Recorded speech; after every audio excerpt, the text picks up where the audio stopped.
Hi, and thank you for joining us for another in our Embrace the Change series. This is the series where we take a look at businesses, organizations, and projects that have been affected across 2020 and just finding out a little bit about the challenges that they face and how they've adapted going forward. And I'm really happy today to be joined by someone that's not a stranger to me. I've actually got a friend of mine joining us today, Jack Aldane. He is the host and producer of the Booking Club podcast, previously known The Corner Table, just in case there's any confusion there at any point. But hi, Jack. Thanks for jumping on this call. Hello, James. Wow, James, you've gone formal. That was one of the things I wasn't sure if I wanted to address at the start of this. I wasn't sure because you're James, formerly known as Mabs. It's not just the podcast that's changed its name. That's right. I didn't want to, because people would see this and it would say James because this is an official businessy video. But if Jack refers to me as Mabs, that's also another name that I go by. Jack, I just wanted to kind of start, if we could, just explaining a little bit about the Booking Club podcast, what it is that you do on that podcast, what it's about, and how long you've been doing it, that sort of thing. Well, the podcast has been running since 2018. The essential premise is that I contact authors and commentators, particularly authors who have published books in the last sort of 6 months or so, and I take them out to their favorite restaurant. Whether it's for breakfast, lunch, or dinner, it doesn't matter. But there we sit down together, we learn a little bit about the author, why they've chosen the venue they've chosen, what it means to them, whether they're a long-standing patron or whether it's a new place. But we mainly discuss the book and we get deep into the text. Often my guests are non-fiction authors, but not all. Often they are political scientists, political commentators. Again, not all. But this has been, it's been very popular and successful and a very happy union, I would say, of food and wine and literature for all book lovers out there. Yeah, it certainly is very comfortable listening. I'd almost say cozy in some respects. I think there's nothing many of us enjoy more than good food, good drink, and having our minds also fed with literature. With the kind of premise as it stands right now, 2020 must have presented an enormous amount of challenge for you for the series and how you've been able to operate. Yeah, well, indeed. I mean, the premise, as I say, being to go out into the public and sit down with somebody at their favorite haunt meant that this year, threw an immediate curveball in terms of how we were to connect on that basis. But pretty soon after we went into the first lockdown here in the UK, it occurred to me that probably what I should do is invite authors, not just from the UK, where it was much easier to travel within and meet authors at restaurants, but reach out to authors around the world and ask them when and where they expected to be back in their favorite restaurants and their favorite places to hang out.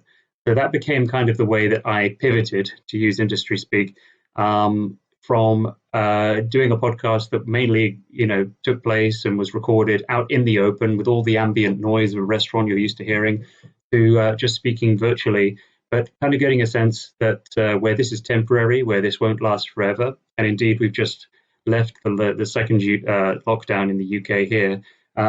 Authors and people who often need a place to find refuge and space to think and even write, would be going back to. So it was a challenge, but I managed to sort of bend the format to my will in that respect, and I'm glad that I managed that.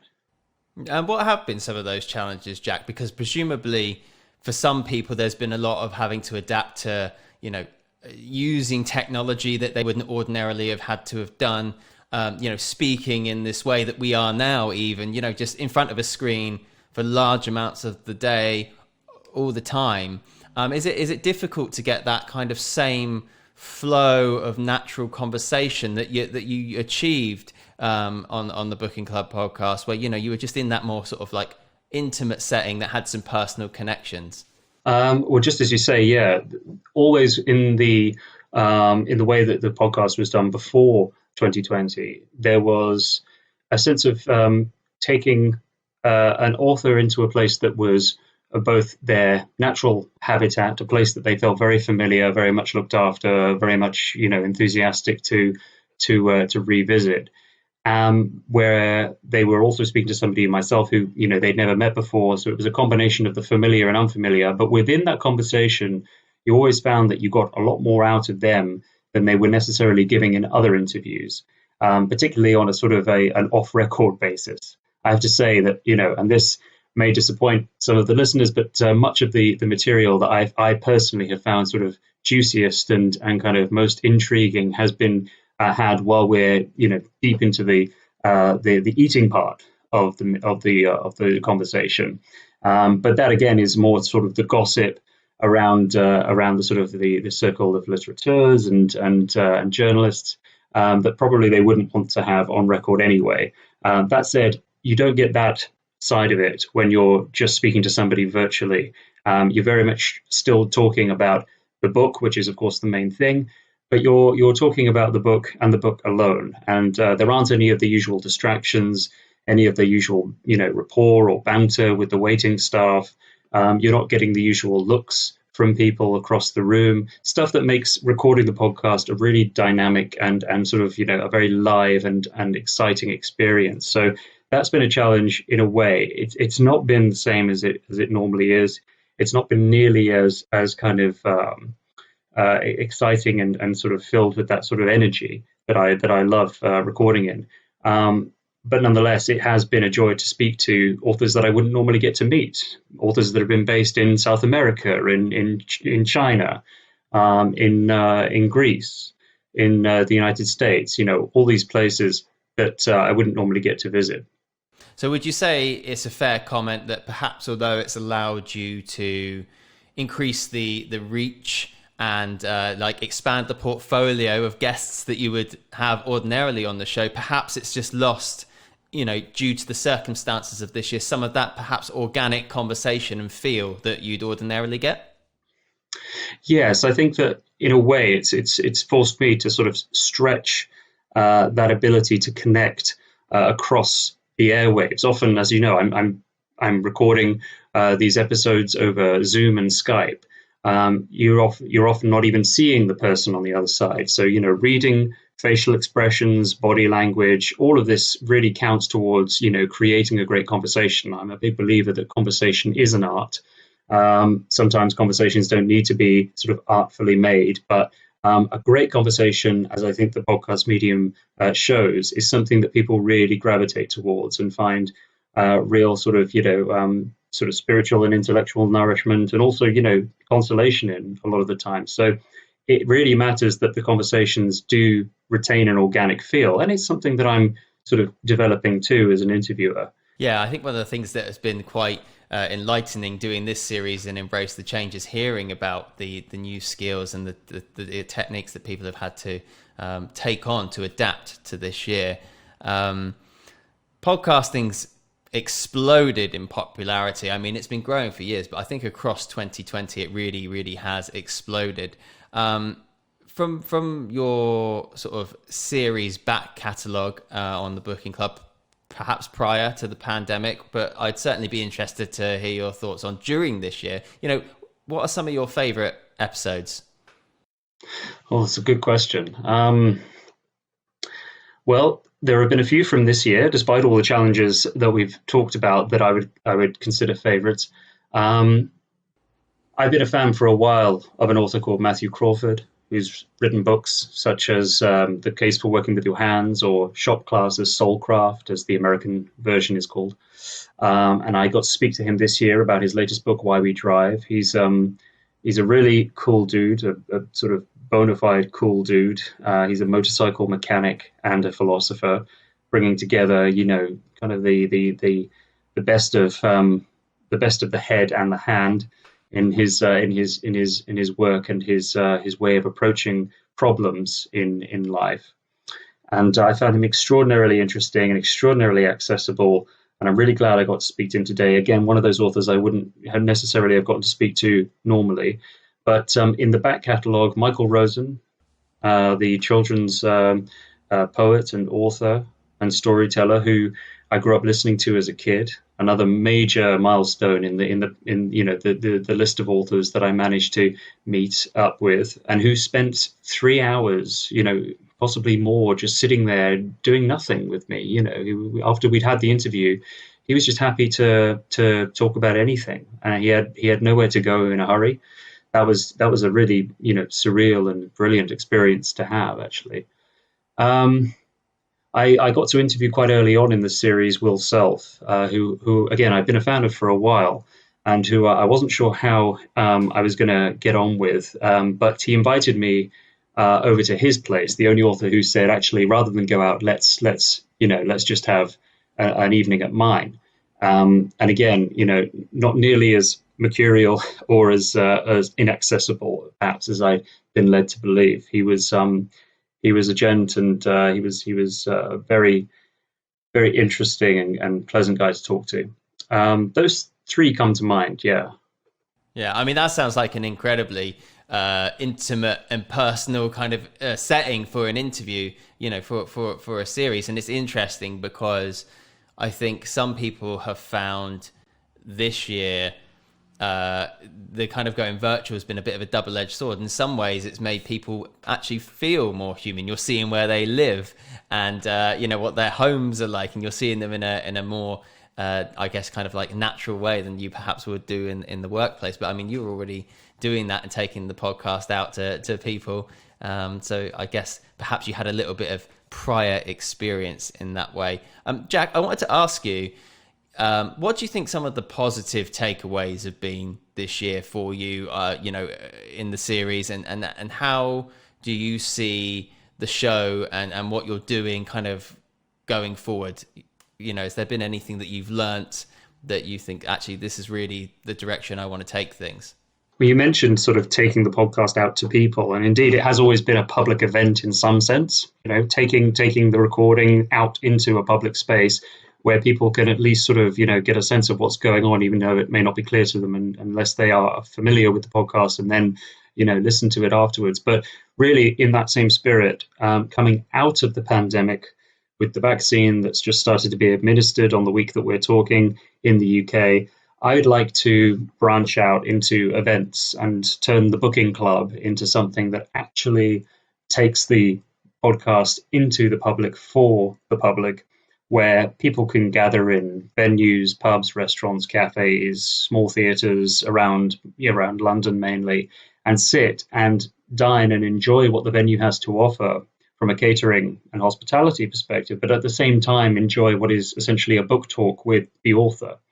And I think this is also partly to sort of break out, as well as breaking out of the sort of the enclosed, isolated, sealed sort of atmosphere under which we've been living throughout 2020. It's also an opportunity to break out of the heavily sort of social media driven world of podcasting, where it seems that most people are accessing their podcasts through online platforms. And indeed, there are live recordings of debates that happen all the time. Major organizers putting them on. But I would like to have a shot at this as well and turn the booking club into something that, as the name suggests, is more of a kind of a membership based, is more inclusive, is more intimate, and actually involves people there who, a bit like myself on the episodes, are able to ask their own questions of the author, are able to engage and interact independently themselves with me interviewing them, but including more people in the conversation, perhaps even including more authors, having panel discussions. All of this I'm really keen to explore. And I think that the venues that I've mentioned might well be looking to try new things next year as well. Yeah, that sounds like a very exciting and interesting prospect for sort of 2021, where I'm sure everybody will be desperate to get out and you know, and as we know, everywhere, like restaurants and pubs and the theatre industry, they've all really suffered greatly. So I think anything that allows like the perfect marriage of podcasts that have become really popular with this kind of opportunity to go out and go back to the places that really need the business and the places that we all want to see. I mean, that sounds really exciting. Just to finish off, Jack, the Booking Club podcast, you've talked about your plans for 2021 with that. Is there anything on that you're feeling sort of more generally that you're quite excited about going into the new year? You know, this year's been an incredibly challenging year for so many reasons. Is there anything that sort of final thought wise that you're optimistic about, that you're feeling positive about? Well, this time last year, at the cusp of 2020, there was a lot of excitement around the new 20s, you know, entering a new decade. And I mean, this was partly sort of a pastiche on you know, the erstwhile 20s of the 20th century, but it's also, I think, kind of a sense that, you know, we it could happen again. We could have this sort of this period of immense sort of human energy being unleashed into various areas of life. What if we were to relive a kind of new 20s here? And I think that the first year of this decade clearly has shown that, you know, we didn't get off to a great start. It was a bit of a stumbling block, but I still feel that, particularly because in spite of, not because of the pandemic, we will see that. I am actually very optimistic that 2021, and even with Brexit in the UK, and you know, any number of other challenges that you can glean from the headlines, there will be, just by dint of people being able to, you know, live a semblance of their former lives, a great swell of energy from people to, you know, go at life as they've never done before. I think before 2020, we took a lot of things for granted, not least life itself and the preciousness of the people that we most loved and cherished in our lives. But I think that because we will be able to look at the world fresh and look at our lives anew, and hopefully this year has given most people sort of the time in which to really think about what their priorities are, what really matters to them, and what they want to do with the rest of their lives. We may see a kind of a renaissance of you know, ambition and conscience and realizing that we make the world. That's what we like ending on very optimistic and positive thoughts on the Embrace the Change series. I mean, I feel like optimistic and energized now. So that, from a purely selfish perspective, thank you very much for that, Jack. Well, what else are friends for, Matt? Exactly. This was all for me. Thank you so much. Just before I let you go, if people want to find the Booking Club podcast, if they want to find Jack Aldane, where can we find the series? Where can people find you? You can download it from iTunes, from Spotify, from Acast. Just type in The Booking Club. You'll find it there. Find us on Twitter at Booking Club Pod. You can even email me with feedback, or indeed any suggestions or people you want me to interview. If you type in Booking Club Pod at gmail.com, you can find me there as well. And you can visit me on the website for everything that I do as an illustrator, as a podcaster, at jackaldane.com, but mainly on those three platforms: Spotify, iTunes, Acast. Jack Aldane, the Booking Club podcast. I recommend you go check it out. Thank you very much for being on Embrace the Change today. Thank you, Matt.